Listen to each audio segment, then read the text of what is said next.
Welcome to Manna at the Tap, a podcast of Tapestry Ministries. Each episode reflects on a daily Bible reading from the Revised Common Lectionary. I'm Gloria, a fellow traveler on a spiritual journey with the Tapestry community, and we refer to the daily Bible reading as our spiritual manna, nourishing our souls and fostering growth as we share insights and interpretations that enrich our spiritual lives. It is Tuesday of Holy Week, April the 15th, 2025, marking day 36 of the final week of the Lenten journey. Holy Week commemorates the last days of Jesus' life before his crucifixion.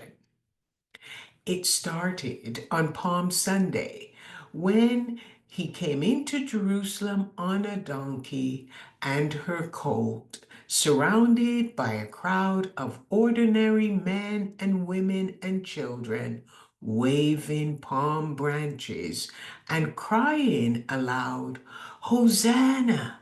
Blessed is he who comes in the name of the Lord."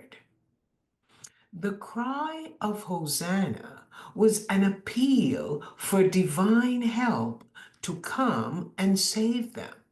You see, the people were protesting the Roman invasion of the country. They felt oppressed and were looking for anyone who could save them. Jesus seemed like the one they were looking for. He was an unconventional rabbi who healed the sick and those suffering, and his greatest miracle up to now was raising Lazarus, the son of a wealthy family, from the dead. But Jesus did not come riding into Jerusalem on a powerful horse as a sign of war. He came riding on a donkey, symbolizing the power of meekness and humility. He believed he was the Prince of Peace and was fulfilling the prophetic words from the Old Testament book of Zechariah. And this is what that said: "Behold, your king is coming to you, humble and mounted on a donkey."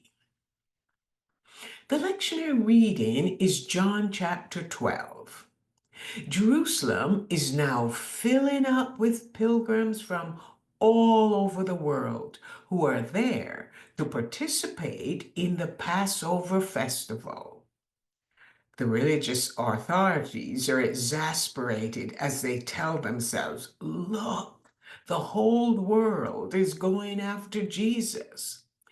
They felt powerless and worried about how the Romans would view what was happening.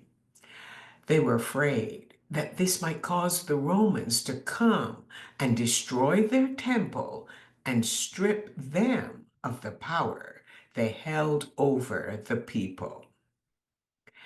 Well, some people from Greece heard the news about Jesus as they arrived in Jerusalem. So, as good tourists, they found one of Jesus' disciples named Philip, and they asked if they could have a private audience with Jesus. Poor Philip, he didn't know what to do. So he talked with Andrew, another of Jesus' disciples, and together they went and had a chat with Jesus. Well, we don't know if their request for a private audience with Jesus was granted, but Jesus used the opportunity for his final public teaching, and he delivered that teaching to pilgrims from around the world.